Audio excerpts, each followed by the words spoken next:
Hare Krishna, Radhe Radhe. Welcome back to your channel. तो सबको आज देवशयनी एकादशी की हार्दिक शुभकामनाएं। तो सभी ने अपने ठाकुर जी का प्यारा प्यारा श्रृंगार करके सेवा करी होगी और शयन भी करवा दिया होगा। जैसे कि आपको बताया था कि कोई तस्वीर या एक श्री विग्रह आपने 4 मास के लिए सुला देना है, जो शयन कर गए। बाकी जो आपके जिनकी आप सेवा करते हो उनको नहीं, एक स्पेयर से जो आपके घर में हो तो करना है ये देवशयनी एकादशी के जरिए। तो आप तेरे साथ जैसे मैंने प्रॉमिस करा था, मैं बताऊंगी आपको चातुर्मास्य का महात्म्य, एक कथा। तो अब हम शुरू करते हैं चातुर्मास महात्म्य अध्याय 1। देवशयनी एकादशी की तो आपको सबको बहुत बहुत शुभकामनाएं है ही है, साथ में चातुर्मास की भी बहुत सारी शुभकामनाएं। चातुर्मास व्रत का महात्म संयम, नियम, दया, धर्म और चौमासे में अन्न आदि दोनों की महिमा। नारद जी बोले, देवादिदेव, इस समय मैं शुभ कारक चातुर्मास व्रत को सुनना चाहता हूँ। ब्रह्मा जी ने कहा, देव ऋषि, ये भगवान विष्णु की सबको मोक्ष देने वाले तथा संसार सागर को पार उतारने वाले हैं। इनके स्मरण मात्र से मनुष्य सब पापों से मुक्त हो जाता है। संसार में मनुष्य जन्म दुर्लभ है और उससे भी उत्तम कुल में जन्म पाना और भी दुर्लभ है। कुलीन होने पर दयालु स्वभाव का होना और कठिन है। ये सब होने पर भी कल्याण में सत्संग प्राप्त होना और भी दुर्लभ है। जहाँ सत्संग नहीं, विष्णु भक्ति नहीं और व्रत नहीं, वहाँ कल्याण की प्राप्ति दुर्लभ है। विशेषतः चातुर्मास में भगवान विष्णु का व्रत करने वाला मनुष्य उत्तम माना गया है। सब तीर्थ, दान, पुण्य और देवस्थान चातुर्मास से आने पर भगवान विष्णु की शरण लेकर स्थित होते हैं। जो चातुर्मास में श्री हरि को प्रणाम करता है उसी का जीवन शुभ है। संसार में मनुष्य का जन्म और भगवान विष्णु की भक्ति दोनों ही दुर्लभ है। जो मनुष्य चातुर्मास में नदी स्नान करता है वह सिद्धि को प्राप्त होता है। जो झरना, तड़ाग और बावली में स्नान करता है उसके सहस्त्रों पापों का तत्काल नाश हो जाता है। पुष्कर, प्रयाग अथवा और किसी महातीर्थ के जल में जो चातुर्मास में स्नान करता है उसके पुण्यों की संख्या नहीं है। नर्मदा, भास्कर क्षेत्र, प्राची, सरस्वती तथा समुद्र संगम एक दिन में भी जो चातुर्मास में स्नान करता है उसके पाप का लेश मात्र भी नहीं रह जाता। जो नर्मदा में एकाग्रचित होकर 3 दिन में भी चौमासे में स्नान करता है उसके पापों के सहस्त्र टुकड़े हो जाते हैं। जो गोदावरी नदी में सूर्योदय के समय चौमासे में 15 दिन तक स्नान करता है वह कर्म जनित शरीर को परित्याग करके भगवान विष्णु के धाम में जाता है। जो मनुष्य तिल मिश्रित एवं आंवला मिश्रित जल में स्नान बिल्व पत्र के जल में से चातुर्मास में स्नान करता है उसके दोषों का लेश मात्र भी नहीं रह जाता है। देव आदिदेव भगवान विष्णु के चरणों के अंगुष्ठक से प्रवाह होने वाली गंगा जी सदा ही पाप नाशनी कही गई है। चातुर्मास में उसका ये महात्म्य विशेष रूप से प्रकट होता है। भगवान विष्णु स्मरण करने पर सहस्त्रों पाप भस्म कर डालते हैं, इसलिए उनका चरणोदक मस्तक पर चौमासे में धारण किया जाए तो वे कल्याणकारी होता है। चातुर्मास में भगवान नारायण जल में शयन करते हैं, अतः इसमें भगवान विष्णु के तेज का अंश व्याप्त रहता है। उस समय इसमें किया हुआ स्नान सब तीर्थों से अधिक फल देने वाला होता है। नारद, बिना स्नान के जो पुण्य कार्य शुभ कर्म किया जाता है वह निष्फल होता है, इसे राक्षस ग्रहण कर लेते हैं। स्नान से मनुष्य सत्य को पाता है। स्नान सनातन धर्म है। धर्म से मोक्ष रूप फल पाकर मनुष्य फिर दुखी नहीं होता। रात और संध्या काल में बिना ग्रहण के स्नान ना करें। गर्म जल से स्नान नहीं करना चाहिए। सूर्य के दर्शन सब कर्मों में शुद्धि कही गई है। चातुर्मास में विशेष रूप से जल की शुद्धि होती है। शरीर असमर्थ हो तो भस्म स्नान से इसकी शुद्धि होती है। मंत्र स्नान से, भगवान विष्णु के चरणोदक से अथवा भगवान नारायण के आगे क्षेत्र, तीर्थ और नदी आदि में जो स्नान करता है उसका चित्त शुद्ध हो जाता है। चातुर्मास में ये महात्म्य और बढ़ जाता है। चातुर्मास में भगवान के शयन करने पर प्रतिदिन स्नान के अंतर से श्रद्धा युक्त चित्त में पितरों का तर्पण करना चाहिए। इससे महान फल की प्राप्ति होती है। नदियों के संगम से स्नान के पश्चात पितरों और देवताओं को तर्पण करके जप होम आदि कर्म करने से अनंत फल की प्राप्ति होती है।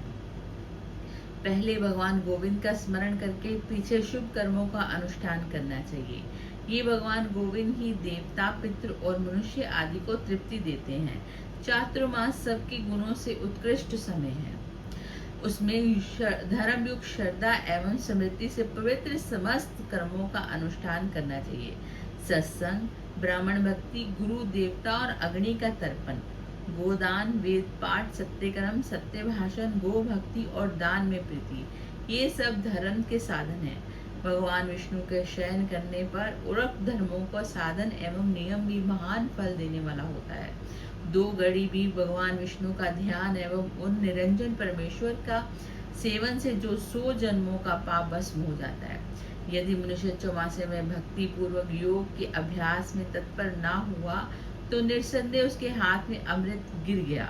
बुद्धिमान मनुष्य को सदैव मन का संयम में रखने में प्रयत्न करना चाहिए, क्योंकि मन के बलि भांति वश में होने से ही पूर्णतः ज्ञान की प्राप्ति होती है। यह बात निश्चय पूर्वक कही जा सकती है। अतः क्षमा के द्वारा मन को वश में करना चाहिए। एकमात्र सत्य ही परम धर्म है, एक सत्य ही परम तप है, केवल सत्य ही परम ज्ञान है और सत्य ही धर्म की प्रतिष्ठा है। अहिंसा धर्म का मूल है, इसलिए उस अहिंसा को मन, वाणी और क्रिया के द्वारा आचरण में लाना चाहिए। प्राय धन का अपहरण और चोरी आदि पाप कर्म सदा सब मनुष्य के लिए वर्जित है। चातुर्मास में इसका विशेष रूप से बचना चाहिए। ब्राह्मण और देवताओं की संपत्ति का विशेष रूप से त्याग करना चाहिए। ना करने योग्य कर्मों में आचरण विद्वान पुरुषों के लिए सदैव त्याज्य है। नारद, जो संपूर्ण कार्यों में निष्काम भाव से प्रवृत्त होता है, जिसमें अहम बुद्धि का अभाव है, जो बुद्धि के नेत्रों से ही देखता है, ऐसा पुरुष ही महाज्ञानी और योगी है। मनुष्यों के शरीर में ये अहंकार विष है, अतः यह सदैव त्याग देने योग्य है। मनुष्य वास्तव कामना के त्याग द्वारा क्रोध और लोभ को जीते। ऐसे मनुष्य को सहस्त्र पाप उसके शरीर से निकलकर सहस्त्रों टुकड़ों में नष्ट हो जाते हैं। शांति के द्वारा मोह और मन को जीतकर विचार के द्वारा शांति भाव को अपनाना चाहिए। संतोष से भी शांति का उदय होता है। जो अपनी कोमलता एवं सरलता के द्वारा ईर्ष्या भाव को दबा देता है, वह मुनीश्वर है। चातुर्मास में जीव दया विशेष धर्म है। प्राणियों से द्रोह करना कभी भी धर्म नहीं माना गया है। अतः सदा सब मासों में भूतद्रोह का परित्याग करना चाहिए। मनीषी लुपुष इस भूतद्रोह का सहस्त्रों पापों का मूल बताते हैं। इसलिए मनुष्य को सर्वथा प्रयत्न करके प्राणियों के प्रति दया करनी चाहिए। सब प्राणियों के हृदय में सदा भगवान विष्णु विराजमान रहते हैं। जो उस प्राणियों से द्रोह करने वाला है, उसके द्वारा मनुष्य भगवान का ही तिरस्कार होता है। जिस धर्म में दया नहीं है, वह दूषित माना गया है। दया के बिना ना विज्ञान होता है, ना धर्म होता है और ना ज्ञान ही होता है। अतः सब प्राणियों के प्रति आत्म भाव रख के सबके ऊपर दया करना सनातन धर्म है, जो सब पुरुषों के द्वारा सदा सेवन करने योग्य है। सब धर्मों में दान धर्म की ही विद्वान लोग प्रशंसा करते हैं। वेद में अन्न को ब्रह्म कहा गया है। अन्न ही सब प्राणियों में प्रतिष्ठित है और मनुष्य सदा अन्न एवं जल का दान करे।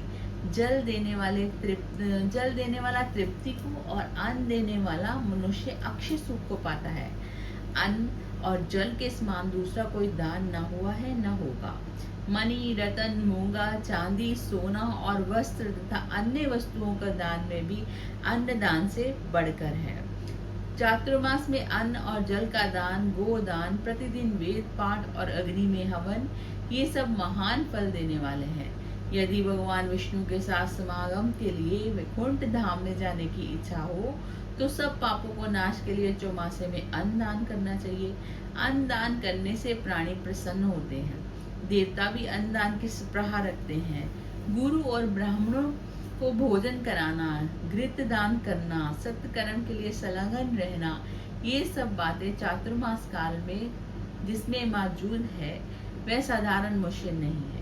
सधर्म, सत्य कथा, सत्पुरुषों की सेवा, संतों की दर्शन, भगवान विष्णु का पूजन और दान में अनुराग, ये सब बातें चौमासे में दुर्लभ बताई गई है। जो मनुष्य चौमासे में पितरों के उद्देश्य से अन्नदान करता है वह सब पापों से शुद्ध चित्त होकर पितरों के लोक में जाता है। उनके अन्नदान से तृप्त हुए देवता लोग उसे मनोवांछित वस्तुएं प्रदान करते हैं। चींटी भी उसके घर में भोजन लेकर जाती है। अन्नदान करना सबसे उत्तम है, उसका ना रात में निषेध है न दिन में। चौमासे में वह विशेष रूप से पापों का नाश करने वाला है। शत्रुओं को भी अन्न देना मना नहीं है। चौमासे में दूध, दही, मट्ठा का दान महान फल देने वाला है। जन्म काल से जिसका यह शरीर पुष्ट हुआ है वह अन्न और दूध का दान उत्तम है। साग देने वाला मनुष्य ना कभी नरक में जाता है न यमलोक का दर्शन करता है। वस्त्र देने वाला प्रलय काल तक चंद्रलोक में निवास करता है। जो चातुर्मास में चंदन, अगरू और धूप का दान करता है वह मनुष्य पुत्र पोत्रों सहित विष्णु रूप होता है। भगवान विष्णु के शयन काल में जो मनुष्य वेदवता ब्राह्मणों को फल दान करता है वह यमलोक को ना देखता। जो चौमासे में भगवान विष्णु की प्रीति के लिए विद्यादान, गोदान और भूमिदान करता है वह अपने पूर्वजों का उद्धार कर देता है। जो जिस देवता के उद्देश्य से चौमासे में गुड़, नमक, तेल, शहद, तीखी पदार्थ और अन्न देता है वह उसी के लोक में जाता है। विशेषतः चातुर्मास में मनुष्य में को अग्नि में आहुति देनी चाहिए, ब्राह्मण को दान देना चाहिए और गौओं को बलि भांति सेवा पूजा करनी चाहिए। भविष्य में दान देने की प्रतिज्ञा ना करके शीघ्र ही दे डालना चाहिए। मनुष्य जो कुछ देने की इच्छा करे वह अवश्य दे डाले। जिसके देने का निश्चय किया है उसी को दे, दूसरे को ना दे। दी हुई वस्तु उसे वापस ना ले। श्री हरि के शयन काल में ब्राह्मणों के लिए सब प्रकार का दान देता है वह पूर्वजों सहित सब पापों से मुक्त हो जाता है।